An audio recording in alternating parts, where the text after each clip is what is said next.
Welcome to CS210, where we're going to build our ALU.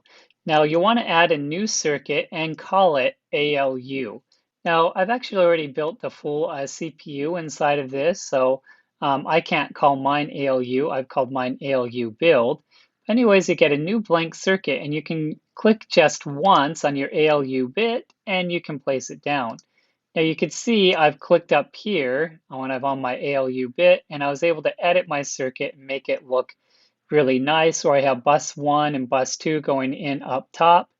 My operations here on the left side, my C in over there too, and my outputs, C out and bus 3 coming out down the bottom. So you can edit yours however you like, but it's nice to edit it and make it nice and labeled. It'll help you see things better. So now we need to introduce the concept of a bus because we have bus 1 and bus 2, and they each have 16 of these switches. So you might imagine that you could grab 16 of these switches and say, okay, this is bus 1 bit 0, and then grab another switch, bus 1 bit 1, bus 1 bit 2. Now luckily, Logisim has something built in so we don't have to drag out all 16 of those. Just go ahead and select your input switch, and notice it says data bits over here. You can change that to 16, and it turns that one switch into 16 switches all connected nice and neatly together.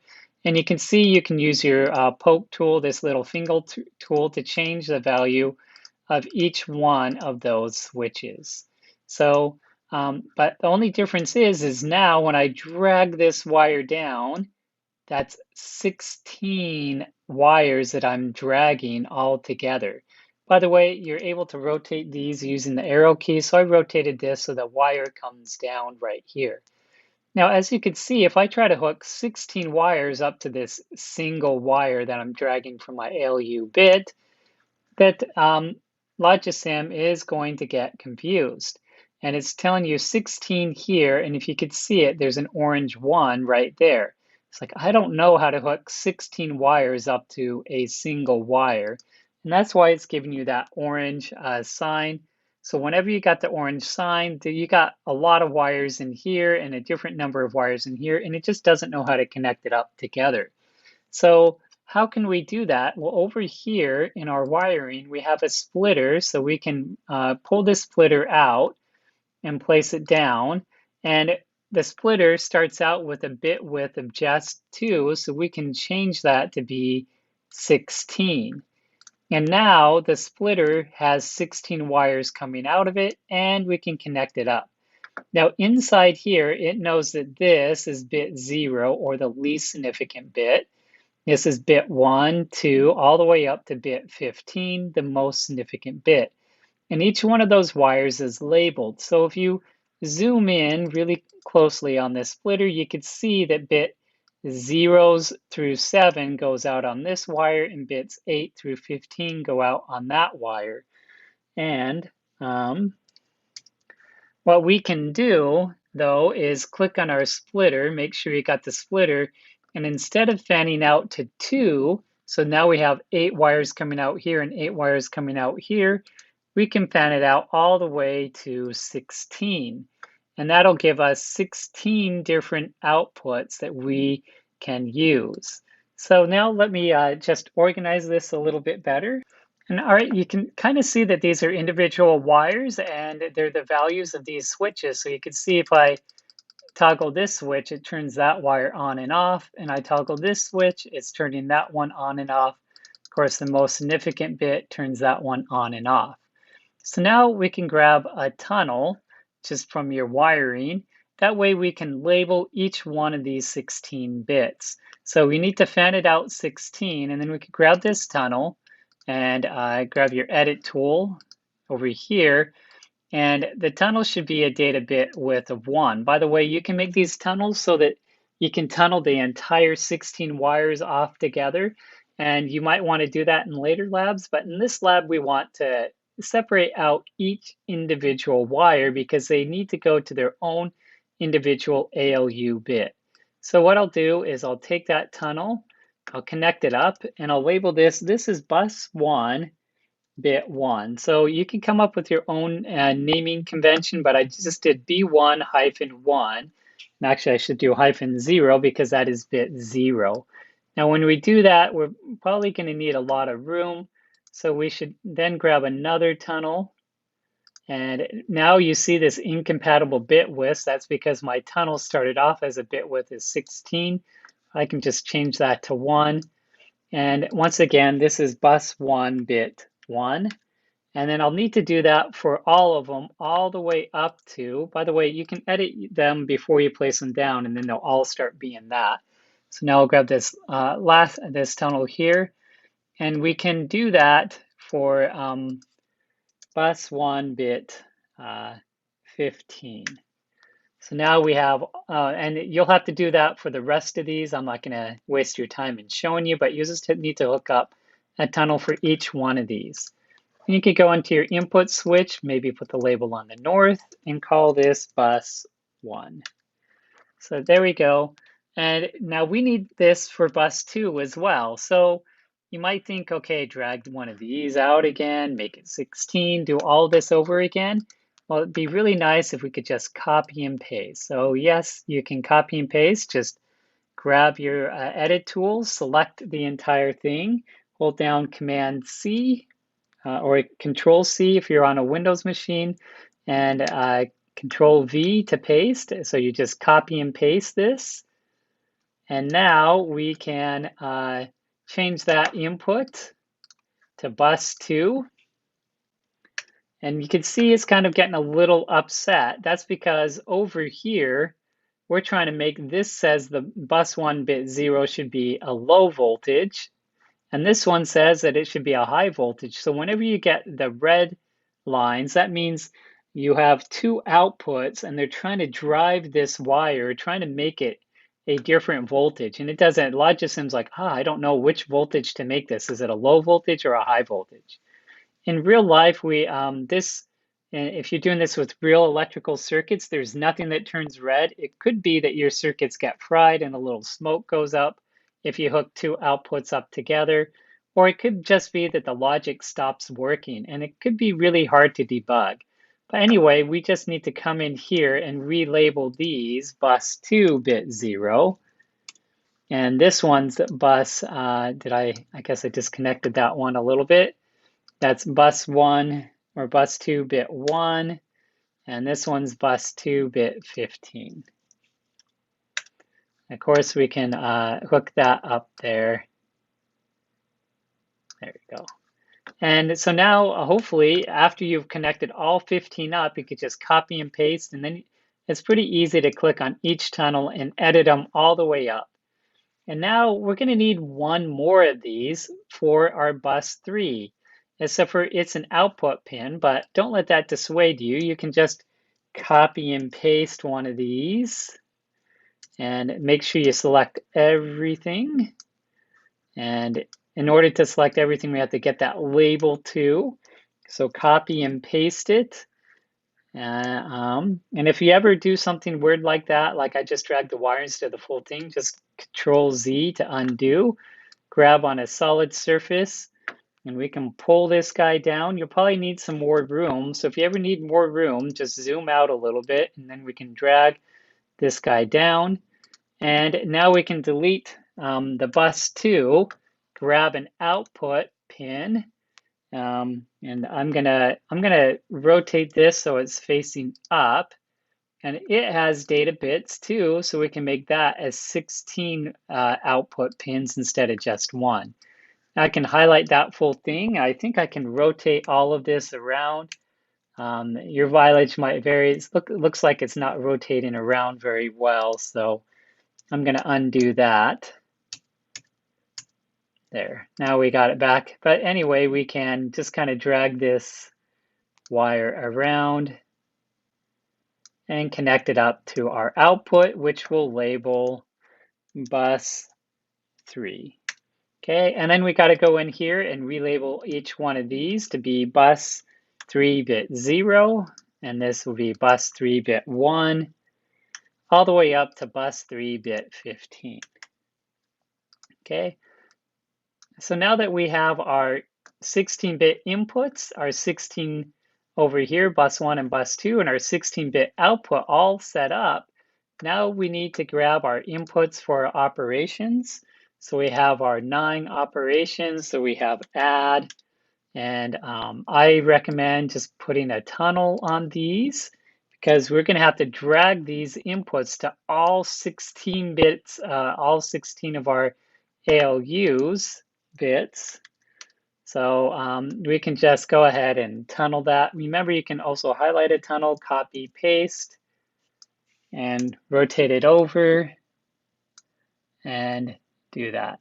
Now, be really careful that you get those wires connected. It's always a good idea to just drag something a little bit, make sure the wire follows it, because sometimes you think you got it connected, especially when you zoomed out. It's close, but not quite connected. And if you drag it, you can say, oh yeah, I didn't quite connect that. So that's one nice little debug thing you can do to make sure you really get your wires connected. And then once we have all 9 operations, so we need the rest of these: add, subtract, two's complement, and, or, not, shift left, shift right, and traverse 1 connected up to this guy right here. And then we can also grab some tunnels, and these tunnels will save you a lot of time. So let's say this is bit 1. Let me move it over and highlight all of this. So let's say this is bit 1 right here. So this is bus 1 bit I right here, but now the I is going to get replaced with 1s. So all we have to do is take our tunnels, place it down. So that is bus 1 bit 1. And so we connected this wire up to there. And then another tunnel for bus 1 bit 2. So remember, I is 1, so I plus 1 is 2, so this should be bus 1 bit 2. And then another tunnel over here, so this would be bus 1 bit 0, because I is 1, and now that's 0. Of course, we're going to have another one for bit 0 and another 13 for bit 2 through 15 going here. And you could put them 4 and then another row 4, or you could just string them all along here and have a nice long row of 16 of these guys. And grab another label for this guy right here, and that is bus 2 bit 1, because I is 1. Grab another label down here, another tunnel, and use my arrow key to rotate that around. This is bus 3 bit 1, because this is bit I right here. And now let's say that you have all 9 of your operations hooked up. We have all of these guys hooked up. Then highlight it, copy, paste, so you don't have to hook up anymore, and place it down. And hopefully Logisim doesn't freeze up on you.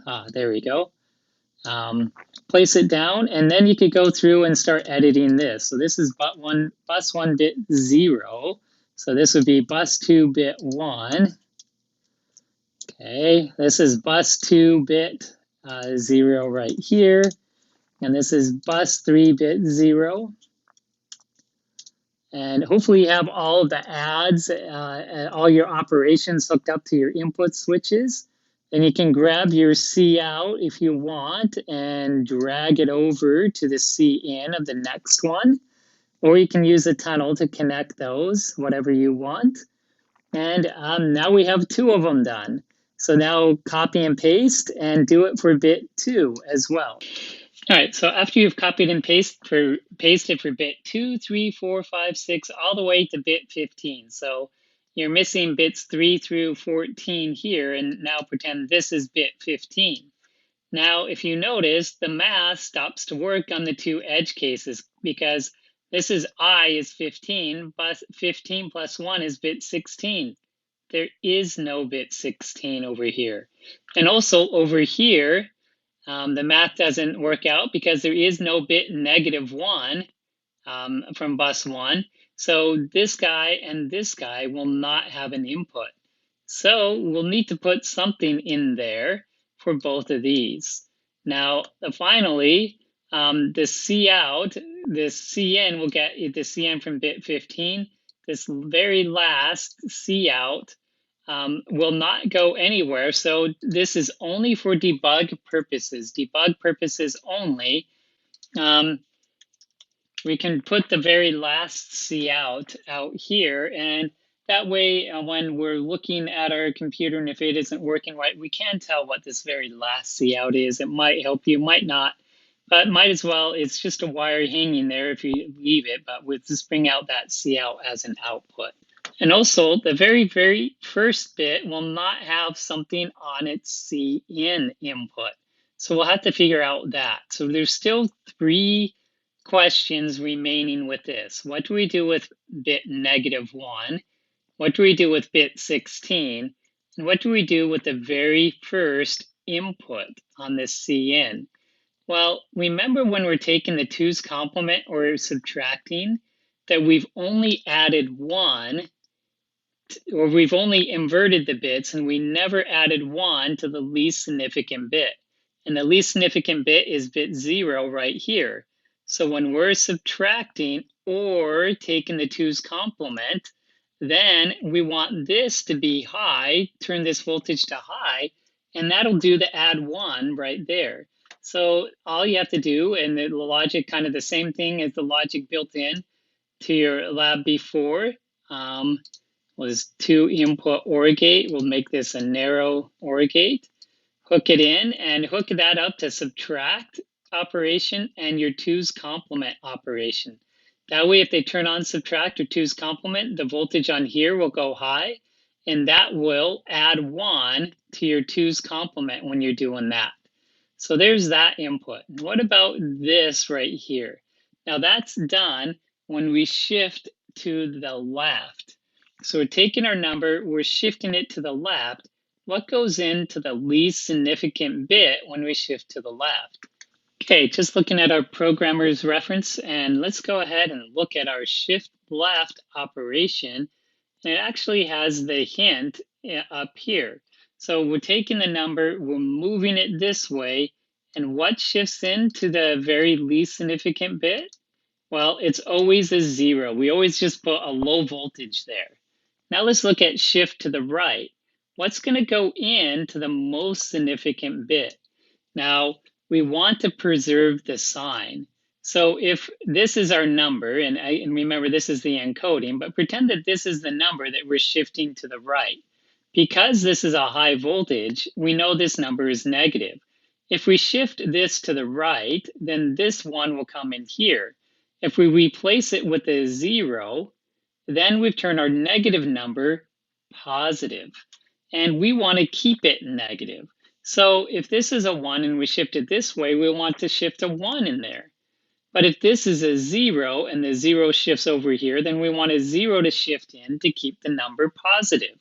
So, and that's right here, sign extending the most significant bit, and that's to preserve the sign, keep negative numbers negative and positive numbers positive. Well, down here we have a little hint. Notice bit 15 will show up twice. So whatever bit 15 is, it shifts off to bit 14, but it also shifts back into itself. So this bit 15 is lucky.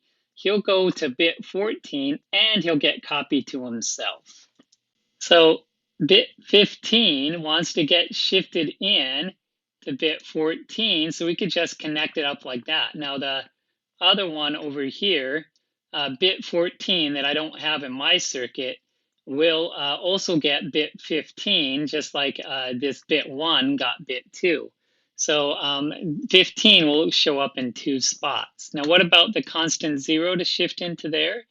Well, you could click into the wiring and there is a constant and you can place it down. It's just 1 data bit. If you wanted it to be a constant high voltage, you can put that there, or a constant low voltage, whatever we want.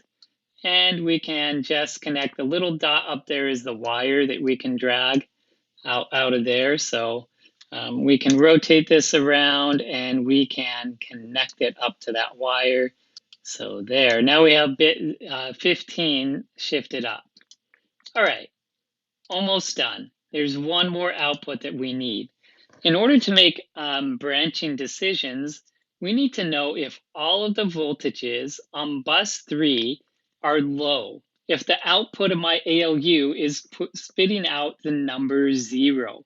And that'll help it make decisions like branch greater than 0. We don't want to branch when it's equal to 0, only when it's greater than 0. So we can't just look at the sign bit of what's coming out of our ALU. We have to look at every single bit and make sure they're all low. So there is going to be one more output, and output's name is going to be called 0, and it will be high when all of the bits are low. So you're going to need to put a gate. So a gate, I don't know which gate, I'm just putting one down. You're going to have to figure this out. You can figure it out using 2 inputs and then expand it to using 3. But when you click that gate, number of data bits, you can input it up to 16. Or actually, number of data bits just 1, but the number of inputs you can go down to up to 16. That way you can compare all 16. And if all 16 of bus 3 bit 0, all the way to bus 3 bit 15 is a 0, if all of them are a 0, then this voltage should go high.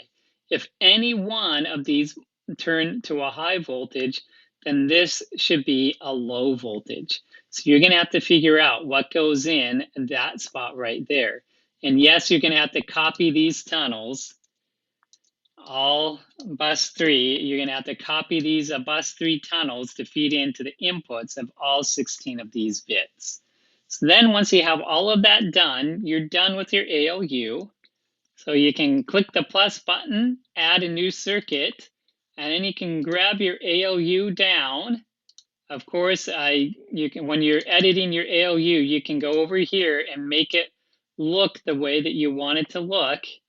But when you're all done, your ALU should have all 9 operations: bus 1, bus 2, bus 3, your C out, and your 0 right here. And so you don't really need to hook lights to these, but in bus 3, what we can do in our wiring, I believe there is something called a probe, and a probe will just display its output right there. And then we can also, on these, we can grab inputs, make them 16 data bits wide, and grab another one for bus 2.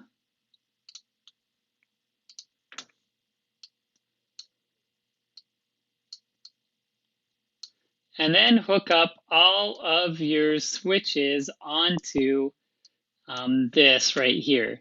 Now, it might seem like a lot of work to test it, but first of all, you really want to be sure that your ALU is working correctly before you move on to the next lab. If there's any bugs in here and you don't catch them and fix them, then you're going to have a really hard time in the next lab. All right, now that we have all the 9 inputs, we can test them one at a time. I'm going to test TRA1 first. So we'll go ahead and grab all that poke tool, turn TRA1, and then you should test whatever goes out on bus 1. It should be coming out onto bus 3. Okay, so now let's test 2's complement. Remember, we only turn 1 operation on the time. So this is 1. The 2's complement of 1 is all 1, so that's a good test for 2's complement. Subtract, let's try subtracting 1 and 1. So we got subtracting, and if you notice this wire over here, and maybe you do want to hook a probe or an output switch, notice that when the output is 0, our 0 output also turned on. So that's a good test for subtract, and it's a good test that your 0 is working. And now let's do a shift right, And you can turn on these bits right here. And one thing you want to test with your shift right, make sure that this one bit, see how it gets copied to 2 spots right here? And you might want to check some other digits with shift right. And then shift left over here. Make sure that, let's see, oh, that's TRA1 that I turned on. So let's turn on shift left. And you can see that this bit comes one bit over, like the lowest bit gets shifted left up to there. Okay, and then add, well, let's go ahead and add 3 here and 5. So this is 5, this is 3, and that gives us 8.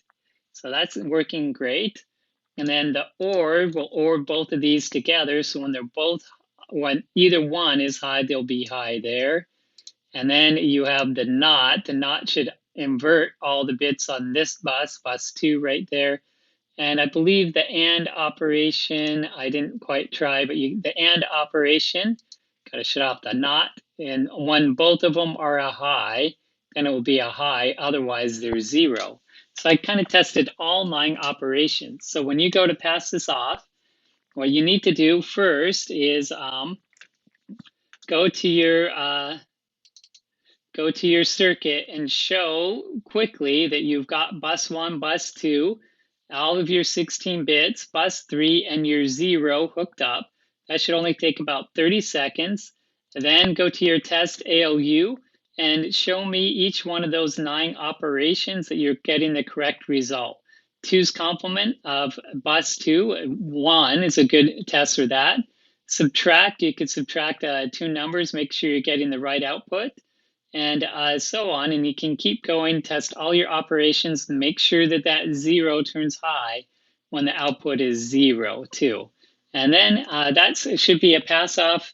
It might take you 2 to 3 minutes to show all these operations when you go to do your pass off video, and that's okay.